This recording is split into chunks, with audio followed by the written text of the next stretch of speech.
Hey folks, Mike Dawkins from Worldcast Anglers here with your Jackson Hole fly fishing forecast for the weekend of July 25th and 26th. We're a bit on rinse and repeat here as we start to enter into the second half of our summer fishing season. The only change to that was we received some much welcome moisture this week in the past couple days, upwards to 3/4 of an inch in the greater Teton Valley area.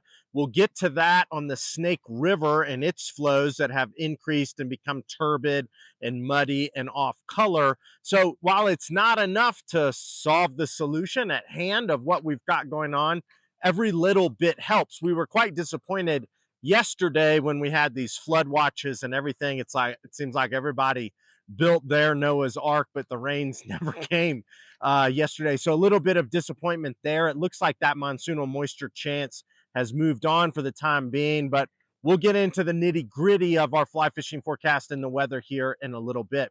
Big news coming from Worldcast Anglers is we've got our first annual inaugural Angry August Bingo Adventure. Be on the lookout on August 1st for that official announcement. Basically, we're challenging everybody to get out there and enjoy everything that we already do on our creeks, streams, tributaries, lakes, and sort of shift their mindset off of some of our main rivers and some of our areas where we're seeing some warmer water temperatures than we'd like to see for our trout friends, to have a lot of fun. You can win some great prizes, including some discounts on flies at the fly shop and some bigger discounts if you black out your entire board. But be on the lookout. That announcement is coming up on August 1st. Saturday, we've got 87 and 62 with some afternoon thunderstorms, not much. Sunday, 87 and 59. More of the same, some afternoon thunderstorms and a chance for those there. Definitely throwing in your rain jacket, your bibs, maybe your waders in to your angling pursuits going into these next couple weeks, as we still have these growing opportunities for afternoon thunderstorms and moisture. But it's been a bit of a scorcher. I'm not going to lie. You know, some of those days in the mid 90s, especially on the lower South Fork, have been just quite hot. Our 10-day forecast, more of the same. It's going to be hot. It's going to be dry. We're looking at those low 80s and high 90s here into our 10-day forecast into sort of that beginning of August. Palisades reservoirs, we got 29%, starting to get a little bit low. Jackson Lake, 65% of capacity. We'll start with the South Fork, 13,200 CFS coming out of Palisades Dam, 13,800 there on the lower river. We saw that drop around 1,000 to 1,500 CFS, which in my humble opinion, I hope is going to make that riffle fishing a little bit more approachable for not only anglers, but the fish wanting to get on those riffles to eat those PMDs, those yellow sallies, and those caddis. It seemed like they were holding off in some of that deeper water at the tail outs because they just couldn't get up on there. So still good dry dropper fishing. Droppers, I suggest longer than shorter, shallow nymphing rigs, and then the small dry fly fishing continues, to be there as an opportunity, but those fish are highly educated. They've seen a little bit of everything, so bring your A game. Be ready to rock and roll there. The Teton in the Valley, we've got 375 CFS, 695 CFS down there around St. Anthony. We saw the Teton almost come up 100 CFS from that rainstorm, which was great. Not much to report of turbidity or off-color conditions. Still a PMD game, still a caddis game. Beginning of some of those terrestrials, I would have those in my fly box and be ready to fish those.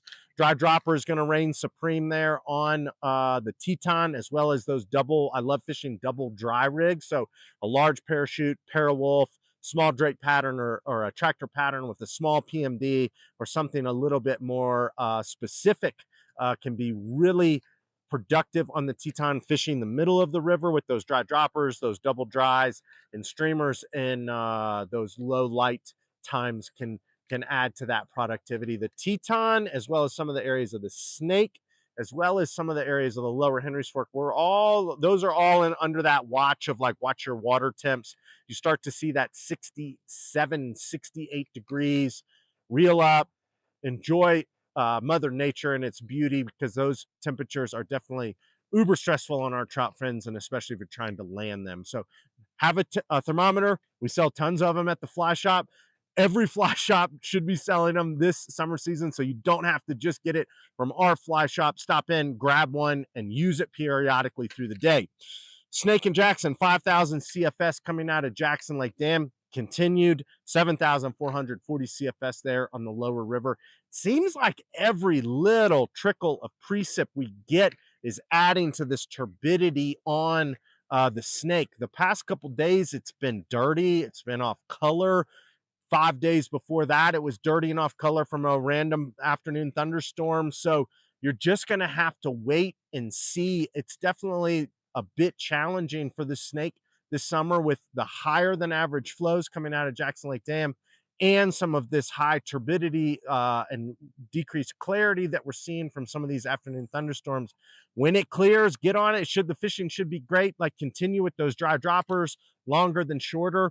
Some nymphing with rubber legs, Perdigons, Duracells, bullet quills, any of that good stuff will be productive, and sort of continue to try to search out those small dry fly fishing spots that sort of, are weaning on some consistency here and there with those high turbid flows there on the Snake. Henry's Fork, we've got 1,420 CFS coming out of the Box Canyon. Those have seen some changes up and down this week. We've got 1,800 CFS on the lower river. The lower river, as I was saying earlier, watch your water temps, especially in those afternoons. It's mostly a PMD game, rusty spinner game, spinner fall game there in the early morning. Maybe some terrestrials working up until lunch, but you'll definitely have to watch those afternoon periods with your water temperatures. Warm River to Ashton, Riverside, Hatchery Ford, Lower Mesa, Box Canyon. Those are all great areas to fish this time of year, especially with the higher than average flows coming out of Island Park Dam. Dry dropper fishing there has reigned supreme, just like, some of our other areas. And we've got some pretty good reports coming back from those stretches of a lot of good fishing, a lot of fun fishing, and not a ton of people around. Especially, we tend to concentrate mostly the Henry's Fork on those time frames of late winter, spring, and early summer. But now that we're seeing these higher than average discharges, that's full of clean, cool, oxygenated water, and you know who loves that? Our trout. So definitely throw that in your bag or put that arrow in your quiver if you're looking to mix it up this coming weekend or these next couple weeks for your angling pursuits out there.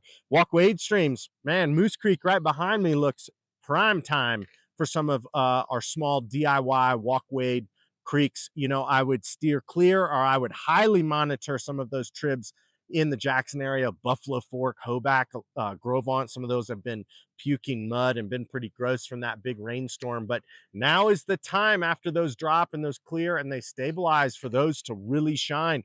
Tributaries like Moose Creek, some of the South Fork tributaries, definitely tributaries to the Teton, some of the higher tributaries up in the Island Park area. Walk wade streams in Yellowstone, like we've got some good reports coming back from the Beckler. Those are all at your picking and all ready to go for this second half of our summer season. So don't miss out on them, especially if you're, challenged by some of the fishing conditions, whether you live in Jackson on the Snake or the South Fork, with those higher flows or just the pressure and things like that. You'd be pleasantly surprised. I mean, I'm the only one out here right now, so definitely check those out. Yellowstone, there are mandatory closures on the Gibbon.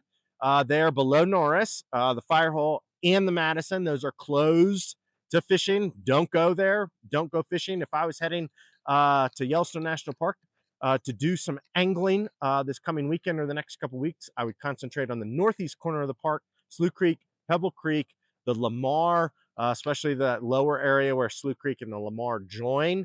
And I'd be ready with a lot of terrestrials. I'd be ready with a lot of PMDs, caddis, and maybe some stoneflies, dry dropper style. I'd look at the Yellowstone below Yellowstone Lake, which opened on the 1st of July with PMDs, rusty spinners, and maybe the leftover Drake or something along those lines. And take a look at some of the lakes and some of those other areas up there, not, necessarily focused on the Madison, Firehole, Gibbon, what I'm getting at is there is a lot of water out there to be fished. So I don't want to hear anybody complaining about like some of the fishing conditions in some area not being good when we've got this just whole plethora of options out there.